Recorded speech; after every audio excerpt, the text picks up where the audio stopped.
Hello বন্ধুরা, আপনারা জেনে খুশি হবেন যে আলিপুর যে সেন্ট্রাল জেল ছিল সেটি এখন আলিপুর মিউজিয়াম হয়ে গিয়েছে। অনেকে জানেন না, আপনাদের জানার জন্য বলছি। অনেকেই এটি সম্পর্কে অবগত নন,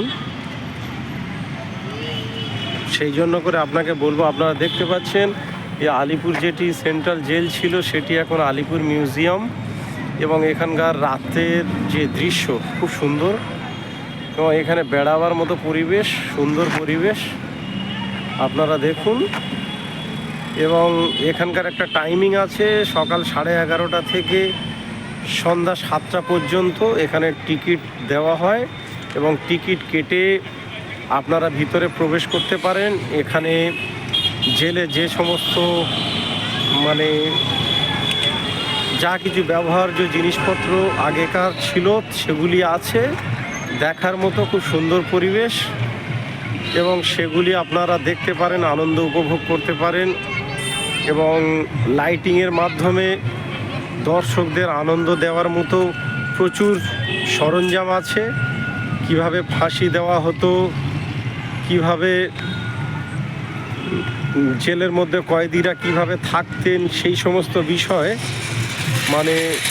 অনেক কিছু দেখবার মতো ভিতরে। আমি এটা আপনাদের বাইরের পরিবেশটা দেখাচ্ছি। বাইরের যে দৃশ্যটা খুব সুন্দর, লাইটিংয়ে সুসজ্জিত। আলিপুর মিউজিয়াম, যেটি আগে আলিপুর সেন্ট্রাল জেল ছিল, এটি এখন আলিপুর মিউজিয়ামে পরিণত হয়েছে, রূপান্তরিত হয়েছে।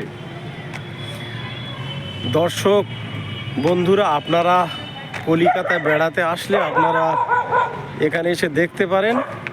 যেটি জেল ছিল সেটি এখন মিউজিয়ামে পরিণত হয়েছে। আপনারা সুন্দর মনোরম পরিবেশ, এখানে এসে সময় কাটাতে পারবেন, ভালো লাগবে।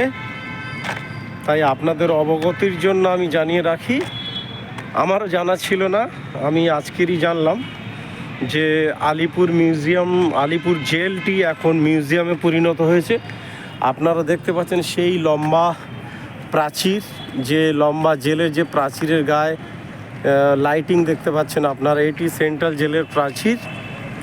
এটিকে লাইটিংয়ে পরিণত করা হয়েছে, এবং এখানে শো হয়, লাইটিংয়ের শো হয়। ভিতরে টিকিট কেটে প্রবেশ করতে হয়, এবং টিকিট কেটে প্রবেশ করলে ভিতরে আনন্দদায়ক বহু জিনিসপত্রাদি আছে যেগুলি দেখার মতো, এবং মিউজিয়ামে যে সমস্ত জিনিসগুলো থাকে আর